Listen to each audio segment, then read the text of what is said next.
नमस्कार मेरे प्यारे साथियों, स्वागत है आप सभी का आपका अपना यूट्यूब चैनल जीटीएम क्लासेस में। दोस्तों, आज के इस वीडियो में आपसे हम मिक्स टेस्ट लेंगे जिसमें आपको विज्ञान, सामाजिक विज्ञान, हिंदी, संस्कृत और गणित ये पांचों सब्जेक्ट से आपको हम 40 ऑब्जेक्टिव क्वेश्चन करवाएंगे जो आपके बोर्ड एग्जाम के लिए काफ़ी महत्वपूर्ण प्रश्न है। ठीक है। और दोस्तों, अपनी तैयारी को जांचिए। पहले सारा प्रश्न को आपको आंसर खुद से सोचना है। ठीक है। इसके बाद आप हमारा आंसर को देखिएगा और लास्ट में ईमानदारी पूर्वक से कमेंट बॉक्स में करके बताइएगा कि 40 प्रश्न में से कितना प्रश्न का आप जवाब बिल्कुल सही दिए हैं। ठीक है। और टेस्ट को पूरी कॉन्सेंट्रेशन के साथ दीजिएगा और अंत तक बने रहिएगा इस टेस्ट में। ठीक है। क्योंकि टेस्ट देने से दोस्तों आपके अंदर आत्मविश्वास बढ़ेगा। ठीक है। तो आइए फिर हम टेस्ट को स्टार्ट करते हैं। देखिए आज का पहला प्रश्न, समान आंख के लिए स्पष्ट दर्शन की न्यूनतम दूरी होती है। ऑप्शन ए में लिखा हुआ है 10 सेंटीमीटर, बी में लिखा है 15 सेंटीमीटर, सी में लिखा है 20 सेंटीमीटर और डी में लिखा है 25 सेंटीमीटर। तो ये प्रश्न में आपको यहाँ से बताना है दोस्तों कि सामान्य आंख के लिए स्पष्ट दर्शन की न्यूनतम दूरी होती है तो 25 सेंटीमीटर होती है। ठीक है। ऑप्शन नंबर यहाँ पे डी जो होगा हमारा बिल्कुल करेक्ट आंसर हो जाएगा। ठीक है। आइए अगला प्रश्न हम देख लेते हैं। दूसरा नंबर, किसी भी उदासीन विलयन का पीएच होता है। ऑप्शन ए में लिखा हुआ है 5, बी में लिखा हुआ है 7 और सी में लिखा हुआ है 14 और डी में लिखा हुआ है 0। ये प्रश्न आपके बोर्ड एग्जाम के लिए काफ़ी महत्वपूर्ण है दोस्तों। आपको बताना है कि किसी भी उदासीन विलयन का पीएच होता है तो 7 होता है। ठीक है। ऑप्शन नंबर यहाँ पे बी जो होगा हमारा बिल्कुल करेक्ट आंसर हो जाएगा। ठीक है। और दोस्तों ये भी आपको साथ में याद रखना है कि किसी भी अम्लीय विलयन का पीएच मान होता है तो अम्लीय विलयन का पीएच मान 7 से कम होता है। ठीक है। क्षारीय विलयन का पीएच मान जो होता है वो 7 से अधिक होता है। ठीक है। ये दोनों पॉइंट्स को आपको याद रखना है। आइए अगला प्रश्न हम देख लेते हैं। तीसरा नंबर, बेकिंग सोडा का रासायनिक सूत्र होता है। काफ़ी महत्वपूर्ण प्रश्न दोस्तों आपके बोर्ड एग्जाम के लिए। ऑप्शन ए में लिखा हो NaHCO3, बी में लिखा हो NaOH और यहाँ सी में लिखा हो Na2CO3 और डी में लिखा है KOH। तो ये प्रश्न में आपको बताना है दोस्तों कि बेकिंग सोडा का रासायनिक सूत्र होता है तो NaHCO3 होता है। ठीक है। ऑप्शन नंबर यहाँ पे हमारा ए जो होगा बिल्कुल करेक्ट आंसर हो जाएगा। आइए अगला प्रश्न हम देख लेते हैं। चौथा नंबर, मैग्नीशियम पाया जाता है। ऑप्शन ए में लिखा हुआ है क्लोरोफिल में, बी में लिखा हुआ है लाल रक्त कण में और सी में लिखा हुआ है बर्नी लवक में और डी में लिखा है श्वेत रक्त कण में। तो ये प्रश्न में आपको यहाँ से बताना है दोस्तों कि मैग्नीशियम पाया जाता है तो क्लोरोफिल में मैग्नीशियम पाया जाता है। ठीक है। ऑप्शन नंबर यहाँ पे ए जो होगा हमारा बिल्कुल करेक्ट आंसर हो जाएगा। और दोस्तों पेड़ पौधों की पत्तियाँ हरा किसके कारण होता है तो क्लोरोफिल के कारण होता है। ठीक है। ये भी आपको साथ में याद रखना है। आइए अगला प्रश्न हम देख लेते हैं। पांचवा नंबर, जो नेत्र निकट स्थित वस्तु को साफ नहीं देख सकता उस नेत्र में होता है। ऑप्शन ए में लिखा है दूरदृष्टि दोष, बी में लिखा है निकट दृष्टि दोष और सी में लिखा है जरा दृष्टि दोष और देखिए डी में लिखा है इनमें से कोई नहीं। तो ये प्रश्न में आपको यहाँ से बताना है दोस्तों कि जो नेत्र निकट स्थित वस्तु को साफ नहीं देख सकता है उस नेत्र में होता है तो दूरदृष्टि दोष होता है। ठीक है। ऑप्शन नंबर यहाँ पे ए जो होगा हमारा बिल्कुल करेक्ट आंसर हो जाएगा। दूरदृष्टि दोष में दोस्तों दूर की वस्तु स्पष्ट दिखाई देता है मगर निकट की वस्तु स्पष्ट नहीं दिखाई देता है। ठीक है। और निकट दृष्टि दोष में निकट की वस्तु स्पष्ट दिखाई देता है मगर दूर की वस्तु स्पष्ट नहीं दिखाई देता है। ठीक है। और देखिए जरा दृष्टि दोष दोस्तों ये ओल्ड एज में होता है, कहने का मतलब बूढ़ा बुजुर्ग लोग को ये दोष होता है। इसमें ना तो निकट की वस्तु स्पष्ट दिखाई देता है ना तो दूर की वस्तु स्पष्ट दिखाई देता है जरा दृष्टि दोष में। ठीक है। इसको आपको याद रखना है। आइए अगला प्रश्न हम देख लेते हैं। 6 नंबर, साधारण ताप पर फास्फोरस का अनुसूत्र है। ऑप्शन ए में लिखा हुआ है P और बी में लिखा है P2 और सी में लिखा है P3 और यहाँ पे डी में लिखा है P4। तो ये प्रश्न में आपको यहाँ से बताना है दोस्तों कि साधारण ताप पर फास्फोरस का अनुसूत्र है तो P4 है। ठीक है। ऑप्शन नंबर यहाँ पे डी जो होगा हमारा बिल्कुल करेक्ट आंसर हो जाएगा। ठीक है। आइए अगला प्रश्न हम देख लेते हैं। सातवां नंबर प्रश्न पूछा गया है कि टार्टेरिक अम्ल निम्न में से किस में पाया जाता है। ऑप्शन ए में लिखा हुआ टमाटर, बी में लिखा है संतरा और सी में लिखा हुआ सिरका और डी में लिखा हुआ है इमली। तो आपको बताना है इसमें दोस्तों कि टार्टेरिक अम्ल निम्न में से किस में पाया जाता है तो इमली में पाया जाता है। ठीक है। ऑप्शन नंबर यहाँ पे डी जो होगा हमारा बिल्कुल करेक्ट आंसर हो जाएगा। और टमाटर में दोस्तों ऑक्जेलिक अम्ल पाया जाता है, ये आपको याद रखना है। और देखिए संतरा में दोस्तों साइट्रिक अम्ल पाया जाता है। ठीक है। ये भी आपको ध्यान में रखना है। और देखिए सिरका में एसिटिक अम्ल पाया जाता है। ठीक है। ये चारों को आपको याद रखना है। ठीक। आइए अगला प्रश्न हम देख लेते हैं। 8 नंबर। दोस्तों आपको 40 प्रश्न में से कितना प्रश्न का आप बिल्कुल सही जवाब देते हैं अंत में हमें कमेंट बॉक्स में करके जरूर बताइएगा, ठीक है। और टेस्ट को पूरी कंसंट्रेशन के साथ दीजिए, क्योंकि टेस्ट देने से आपके अंदर आत्मविश्वास बढ़ेगा, ठीक है। आप पहले सारा प्रश्न को आपको आंसर खुद से सोचना है, ठीक है। इसके बाद आप हमारे आंसर को देखिए, ठीक है। देखिए 8वां नंबर प्रश्न कहता है आवर्त सारणी के शून्य समूह का तत्व है, बताइए इसका आंसर क्या होगा। देखिए ऑप्शन ए में लिखा हुआ है H यानी कि हाइड्रोजन, और बी में लिखा हुआ H यानी कि हीलियम, और देखिए सी में लिखा हुआ है CO2 यानी कि कार्बन डाइऑक्साइड, और डी में लिखा हुआ है Cl2।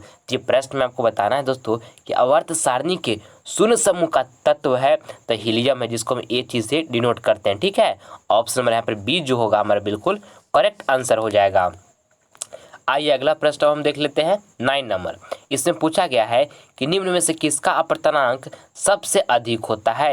ये प्रश्न आपके बोर्ड एग्जाम के लिए दोस्तों काफ़ी महत्वपूर्ण है। ऑप्शन ए में लिखा है वायु, तो देखिए वायु का अपर्तनांक कितना होता है तो 1 होता है, ठीक है। अब बी में देखिए लिखा हुआ बर्फ, तो बर्फ का अपर्तनांक जो होता है दोस्तों 1.31 होता है, ठीक है। और देखिए सी में लिखा हुआ कांच, तो कांच का अपर्तनांक जो होता है दोस्तों 1.5 होता है, ठीक है। और हीरा का जो अपर्तनांक होता है, हीरा का अपर्तनांक 2.42 होता है, ठीक है। तो देखिए आपसे इस प्रश्न में क्या पूछा गया है कि निम्न में से किसका अपर्तनांक सबसे अधिक होता है, तो सबसे अधिक किसका है, हीरा का है सबसे अधिक, तो ऑप्शन नंबर डी यहाँ पर बिल्कुल राइट आंसर हो जाएगा। ऑप्शन नंबर डी बिल्कुल करेक्ट है, ठीक है। आपको सारा यहाँ पे याद कर लेना है। वायु का अपर्तनांक 1 होता है, बर्फ का अपर्तनांक 1.31 होता है, और कांच का अपर्तनांक 1.5 होता है, और देखिए हीरा का अपर्तनांक जो होता है 2.42 होता है, ठीक है। आपको इसको याद कर लेना है, ठीक। आइए अगला प्रश्न हम देख लेते हैं 10 नंबर। इसमें पूछा गया है कि मनुष्य के शरीर की सबसे बड़ी ग्रंथि है। ऑप्शन ए में लिखा है लीवर, बी में लिखा है अग्नाशय, और सी में लिखा हुआ है अंडाशय, और डी में लिखा हुआ एड्रिनल। दोस्तों इसमें आपको बताना है कि मनुष्य के शरीर की सबसे बड़ी ग्रंथि है तो लीवर है, ठीक है। ऑप्शन नंबर यहाँ पर ए जो होगा हमारा बिल्कुल करेक्ट आंसर हो जाएगा, ठीक है। आइए अगला प्रश्न हम देख लेते हैं 11 नंबर। महासागर के तली पर होने वाले कंपन को किस नाम से जाना जाता है। ऑप्शन ए में लिखा हुआ भूकंप, बी में लिखा हुआ सुनामी, सी में लिखा हुआ चक्रवात, और डी में लिखा हुआ इनमें से कोई नहीं। ये प्रश्न में आपको यहाँ से बताना है दोस्तों कि महासागर के तली पर होने वाले कंपन को किस नाम से जाना जाता है तो सुनामी के नाम से जाना जाता है, ठीक है। ऑप्शन नंबर यहाँ पर बी जो होगा हमारा बिल्कुल करेक्ट आंसर हो जाएगा। आइए अगला प्रश्न हम देख लेते हैं 12 नंबर। रक्त एवं लौ की नीति का अवलंबन किसने किया था, बताइए इसका आंसर क्या होगा। ऑप्शन ए में लिखा हुआ है मेजनी, और बी में लिखा हुआ हिटलर, और सी में लिखा हुआ बिस्मार्क, और डी में लिखा हुआ विलियम फर्स्ट, ठीक है। तो आपको बताना है कि रक्त एवं लौ की नीति का अवलंबन किसने किया था तो बिस्मार्क ने किया था, ठीक है। ऑप्शन नंबर यहाँ पे सी जो होगा हमारा बिल्कुल करेक्ट आंसर हो जाएगा। आइए अगला प्रश्न हम देख लेते हैं 13 नंबर। भारत में सबसे अधिक गेहूं कहाँ होता है। ऑप्शन ए में लिखा हुआ है पश्चिम बंगाल, बी में लिखा है उत्तर प्रदेश, और सी में लिखा है बिहार, और डी में लिखा है झारखंड। तो ये प्रश्न में आपको यहाँ से बताना है दोस्तों कि भारत में सबसे अधिक गेहूं कहाँ होता है तो उत्तर प्रदेश में होता है, ठीक है। ऑप्शन में यहाँ पर बी जो होगा हमारा बिल्कुल करेक्ट आंसर हो जाएगा। आइए नेक्स्ट प्रश्न हम देख लेते हैं 14 नंबर। इसमें पूछा गया है कि किस राज्य में मसाला सबसे अधिक होता है तो ऑप्शन ए में लिखा हुआ है केरल में, बी में लिखा हुआ है कर्नाटक में, और सी में लिखा हुआ है असम में, और डी में लिखा है पश्चिम बंगाल में। तो ये प्रश्न में आपको यहाँ पे बताना है दोस्तों कि किस राज्य में मसाला सबसे अधिक होता है तो केरल में होता है, ठीक है। ऑप्शन नंबर यहाँ पर ए जो होगा हमारा बिल्कुल करेक्ट आंसर हो जाएगा, ठीक। आइए अगला प्रश्न हम देख लेते हैं 15 नंबर। सारा प्रश्न दोस्तों आपके बोर्ड एग्जाम के लिए काफ़ी महत्वपूर्ण है। इस वीडियो का एक भी प्रश्न को आप स्किप नहीं कीजिएगा, पूरी कंसंट्रेशन के साथ देखिएगा, ठीक है। देखिए ये हमारा 15 नंबर क्वेश्चन है। इसमें आपसे पूछा गया है असहयोग आंदोलन कब शुरू हुआ। ऑप्शन ए में लिखा हुआ 1919, बी में लिखा 1920, और सी में लिखा 1930, और डी में लिखा 1942। तो प्रश्न में आपको बताना है दोस्तों कि असहयोग आंदोलन कब शुरू हुआ तो 1920 में हुआ, ठीक है। ऑप्शन नंबर यहाँ पे बी जो होगा हमारा बिल्कुल करेक्ट आंसर हो जाएगा, ठीक है। आइए अगला प्रश्न हम देख लेते हैं 16 नंबर। 16 नंबर प्रश्न में आपसे पूछा गया है कि भारत में योजना आयोग का गठन कब किया गया था। ऑप्शन ए में लिखा हुआ है 15 मार्च 1950, बी में लिखा है 15 अक्टूबर 1951 और डी सी में लिखा हुआ है 15 सितंबर 1950 और डी में लिखा है इनमें से कोई नहीं। तो ये प्रश्न में आपको बताना है दोस्तों कि भारत में योजना आयोग का गठन कब किया गया था। तो 15 मार्च 1950 को किया गया था। ठीक है, ऑप्शन नंबर यहाँ पर ए जो होगा हमारा बिल्कुल करेक्ट आंसर हो जाएगा। ठीक, आइए अगला प्रश्न हम देख लेते हैं। 17 नंबर, इससे पूछा गया है कि अंबेडकर का जन्म किस परिवार में हुआ था। ऑप्शन ए में लिखा हुआ है ब्राह्मण, बी में लिखा हुआ है क्षेत्रीय और सी में लिखा है दलित और डी में लिखा है इनमें से कोई नहीं। तो ये प्रश्न में आपको यहाँ पे बताना है दोस्तों कि अंबेडकर का जन्म किस परिवार में हुआ था। तो दलित परिवार में हुआ था। ठीक है, ऑप्शन नंबर यहाँ पे सी जो होगा हमारा बिल्कुल करेक्ट आंसर हो जाएगा। आइए अगला प्रश्न हम देख लेते हैं। 18 नंबर, सुनामी का प्रमुख कारण क्या है। ऑप्शन ए में लिखा हुआ है समुद्र में भूकंप, बी में लिखा है मैदानी क्षेत्र में भूकंप और सी में लिखा है पर्वत पर भूकंप और डी में लिखा है इनमें से कोई नहीं। तो ये प्रश्न में आपको बताना है दोस्तों कि सुनामी का प्रमुख कारण क्या है। तो समुद्र में भूकंप आना। ठीक है, ऑप्शन नंबर यहाँ पर ए जो होगा हमारा बिल्कुल करेक्ट आंसर हो जाएगा। ठीक है, आइए अगला प्रश्न हम देख लेते हैं। 19 नंबर, और दोस्तों आगे बढ़ने से पहले आपसे हमारी एक छोटी सी रिक्वेस्ट है कि अगर जो आप अभी तक हमारे चैनल को सब्सक्राइब नहीं किए हैं तो इस चैनल को आप जल्द सब्सक्राइब कर लें दोस्तों, क्योंकि सब्सक्राइब करने से आपको फ़ायदा क्या होगा कि जब भी हम इस पर वीडियो अपलोड करेंगे तो सबसे पहले नोटिफिकेशन आपको प्राप्त होगा। ठीक है, देखिए 19 नंबर प्रश्न कहता है कि अंतर्राष्ट्रीय महिला दिवस कब मनाया जाता था। ऑप्शन ए में लिखा है 4 जून, बी में लिखा हुआ 1 दिसंबर और यहाँ देखिए सी में लिखा है 15 अप्रैल और डी में लिखा हुआ 8 मार्च। तो इसमें आपको बताना है दोस्तों कि अंतर्राष्ट्रीय महिला दिवस कब मनाया जाता था। तो 8 मार्च को मनाया जाता था। ठीक है, ऑप्शन नंबर यहाँ पे डी जो होगा हमारा बिल्कुल करेक्ट आंसर हो जाएगा। आइए अगला प्रश्न देखते हैं। 20 नंबर, जालियांवाला बाग हत्याकांड कब हुआ था। काफ़ी महत्वपूर्ण प्रश्न है आपके बोर्ड एग्जाम के लिए। ऑप्शन ए में लिखा 13 अप्रैल 1919 और बी में लिखा है 14 अप्रैल 1920 और सी में लिखा हुआ 15 अप्रैल 1919 और डी में लिखा हुआ है 16 अप्रैल 1920। इसमें आपको बताना है कि जालियांवाला बाग हत्याकांड कब हुआ था। तो 13 अप्रैल 1919 ईस्वी को हुआ था जालियांवाला बाग हत्याकांड। ऑप्शन नंबर ए यहाँ पर बिल्कुल करेक्ट आंसर हो जाएगा। आइए नेक्स्ट प्रश्न हम देख लेते हैं। 21 नंबर, भारत का सबसे बड़ा लौह उत्पादक राज्य कौन सा है। ऑप्शन ए में लिखा हुआ है गोवा, बी में लिखा है कर्नाटक और सी में लिखा है उड़ीसा और डी में लिखा है झारखंड। तो ये प्रश्न में आपको यहाँ पे बताना है दोस्तों कि भारत का सबसे बड़ा लौह उत्पादक राज्य कौन सा है। तो कर्नाटक है। ठीक है, ऑप्शन नंबर यहाँ पर बी जो होगा हमारा बिल्कुल करेक्ट आंसर हो जाएगा। आपको इसको अच्छी तरीके से याद रखना है। आइए अगला प्रश्न हम देख लेते हैं।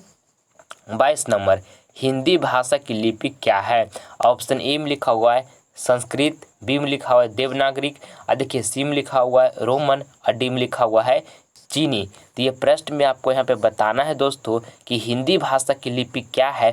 तो देवनागरिक है। ठीक है, ऑप्शन नंबर यहाँ पर बी जो होगा हमारा बिल्कुल करेक्ट आंसर हो जाएगा। इसको आपको अच्छी तरीके से याद रखना है। ठीक, देखिए अब देखते हैं हम 23 नंबर प्रश्न। इसमें पूछा गया है कि निम्न में भाववाचक संज्ञा कौन है। ऑप्शन ए में लिखा हुआ है बुढ़ापा और बी में लिखा हुआ है पहाड़ और सी में लिखा हुआ है नदी और यहाँ पे डी में लिखा हुआ है राम। तो ये प्रश्न में आपको यहाँ पे बताना है दोस्तों कि निम्न में भाववाचक संज्ञा कौन है। तो बुढ़ापा जो है ये भाववाचक संज्ञा। ऑप्शन नंबर यहाँ पर ए जो होगा हमारा बिल्कुल करेक्ट आंसर हो जाएगा। आइए अगला प्रश्न हम देख लेते हैं। 24 नंबर, लेखक अमरकांत ने हाई स्कूल की शिक्षा कहाँ से प्राप्त की। ऑप्शन ए में लिखा हुआ बलिया से, बी में लिखा है छपरा से और सी में लिखा है आरा से और डी में लिखा है बक्सर से। तो ये प्रश्न में आपको यहाँ पे बताना है दोस्तों कि लेखक अमरकांत ने हाई स्कूल की शिक्षा कहाँ से प्राप्त की। तो बलिया से प्राप्त की थी। ठीक है, ऑप्शन नंबर यहाँ पे ए जो होगा हमारा बिल्कुल करेक्ट आंसर हो जाएगा। ठीक है, आइए अगला प्रश्न हम देख लेते हैं। 25 नंबर, नाखून क्यों बढ़ते हैं का रचनाकार कौन है। ऑप्शन ए में लिखा हुआ है हजारी प्रसाद द्विवेदी, बी में लिखा है अमरकांत और सी में लिखा है मैक्स मुलर और डी में लिखा है महात्मा गांधी। तो ये प्रश्न में यहाँ पे आपको बताना है दोस्तों कि नाखून क्यों बढ़ते हैं का रचनाकार कौन है। तो हजारी प्रसाद द्विवेदी हैं। ठीक है, ऑप्शन में यहाँ पर ए जो होगा आपका बिल्कुल करेक्ट आंसर हो जाएगा। इसको आपको अच्छी तरीके से याद रखना। आपके बोर्ड एग्जाम के लिए प्रश्न काफ़ी महत्वपूर्ण है। 26 नंबर कहता है है कि शिक्षा और संस्कृति का रचनाकार कौन है। काफ़ी आसान प्रश्न है, जल्दी से कमेंट बॉक्स में जवाब दीजिए।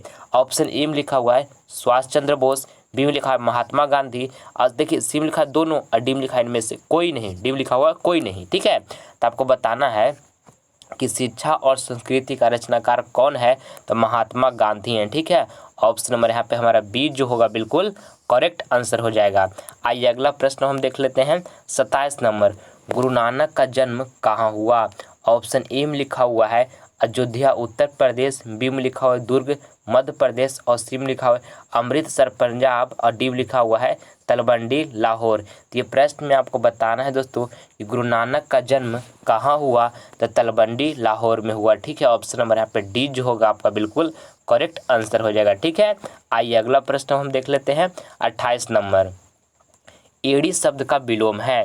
दोस्तों आपको विलोम यानी कि आपको उल्टा बताना है। ठीक है, एड़ी का आपको उल्टा बताना है। तो ऑप्शन ए में लिखा हुआ है सुधा, बी में लिखा हुआ है सूखा, और डी में लिखा हुआ है चोटी, और डी में लिखा हुआ है लाघव। तो ये प्रश्न में आपको बताना है दोस्तों कि एड़ी शब्द का विलोम है तो चोटी है एड़ी का विलोम। ठीक है, यानी कि एड़ी का जो उल्टा होगा क्या होगा, चोटी होगा। ऑप्शन नंबर सी हमारा बिल्कुल करेक्ट आंसर हो गया। आइए अगला प्रश्न हम देख लेते हैं 29 नंबर, वेद कितने प्रकार के होते हैं। ऑप्शन ए में लिखा हो 1, बी में लिखा हो 4, सी में लिखा हो 5, और डी में लिखा हो 8। तो दोस्तों इसमें आपको बताना है कि वेद कितने प्रकार के होते हैं, तो 4 प्रकार के वेद होते हैं। ठीक है, ऑप्शन नंबर यहाँ पर बी जो होगा हमारा बिल्कुल करेक्ट आंसर हो जाएगा। आइए अगला प्रश्न हम देख लेते हैं 30 नंबर, इसमें पूछा गया है कि किसके काल में पाटलिपुत्र की रक्षा व्यवस्था उत्कृष्ट थी। काफ़ी महत्वपूर्ण प्रश्न है आपके बोर्ड एग्जाम के लिए। ऑप्शन ए में लिखा हुआ है चंद्रगुप्त मौर्य, बी में लिखा हुआ है समुद्रगुप्त, और सी में लिखा हुआ है कुमारगुप्त, और डी में लिखा है इनमें से कोई नहीं। तो प्रश्न में आपको बताना है दोस्तों कि किसके काल में पाटलिपुत्र की रक्षा व्यवस्था उत्कृष्ट थी, तो चंद्रगुप्त मौर्य। ठीक है, ऑप्शन नंबर चंद्रगुप्त मौर्य की काल में दोस्तों पाटलिपुत्र की जो रक्षा व्यवस्था थी वो उत्कृष्ट थी। ठीक है, ऑप्शन नंबर यहाँ पे ए जो होगा हमारा बिल्कुल करेक्ट आंसर हो जाएगा। ठीक, आइए अगला प्रश्न हम देख लेते हैं 31 नंबर, मनुष्य को कर्तव्य और अकर्तव्य का बोध कौन कराता है। काफ़ी महत्वपूर्ण प्रश्न है आपके बोर्ड एग्जाम के लिए। ऑप्शन ए में लिखा है शास्त्र, बी में लिखा है विवेक, और सी में लिखा है धन, और डी में लिखा है ज्ञान। तो ये प्रश्न में आपको यहाँ पे बताना है दोस्तों कि मनुष्यों को कर्तव्य और अकर्तव्य का बोध कौन कराता है, तो शास्त्र कराता है। ठीक है, ऑप्शन नंबर यहाँ पर ए जो होगा हमारा बिल्कुल करेक्ट आंसर हो जाएगा। आइए अगला प्रश्न हम देख लेते हैं 32 नंबर, पटना के किस दिशा में गंगा बहती है। काफ़ी महत्वपूर्ण है आपके बोर्ड एग्जाम के लिए प्रश्न। ऑप्शन ए में लिखा है पश्चिम दिशा में, और बी में लिखा है दक्षिण दिशा में, और सी में लिखा है उत्तर दिशा में, और डी में लिखा हुआ है पूर्व दिशा में। तो ये प्रश्न में आपको यहाँ पे बताना है दोस्तों कि पटना के किस दिशा में गंगा बहती है, तो उत्तर दिशा में बहती है। ठीक है, ऑप्शन नंबर यहाँ पे सी जो होगा हमारा बिल्कुल करेक्ट आंसर हो जाएगा। आइए अगला प्रश्न हम देख लेते हैं 33 नंबर, समाज सुधारक कौन थे। ऑप्शन ए में लिखा हुआ है स्वामी दयानंद, बी में लिखा हुआ है राधा मोहन, और देखिए सी में लिखा हुआ है रामस्वरूप शुक्ल, और डी में लिखा हुआ है गणेश ओझा।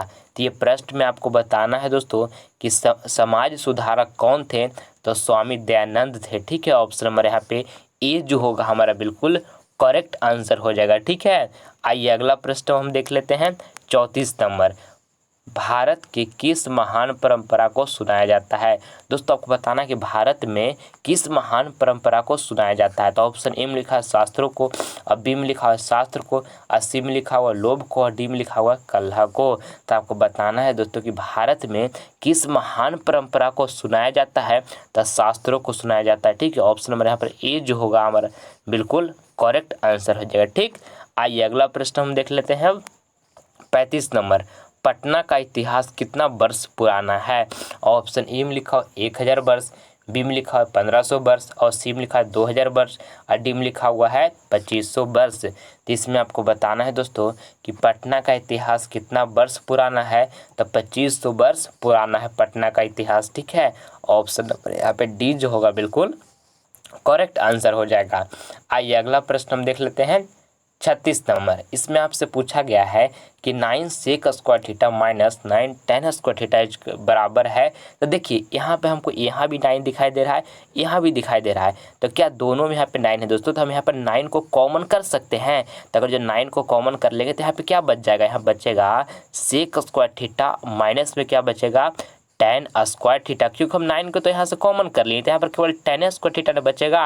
अब देखिए एक फार्मूला होता है, इसको आपको याद कर लेना होगा, ठीक है। सेक स्क्वायर थीटा माइनस में होता है दोस्तों tan square theta equal to 1 होता है, ठीक है। ये फार्मूला होता है। तो देखिए यहाँ पे 9 था और यहाँ पे इंटू कितना, sec square theta minus tan square theta equal to कितना होता है? 1 होता है। तो यहाँ 1 लिख देंगे, तो 9 इंटू 1 की जगह कितना 9 आ जाएगा।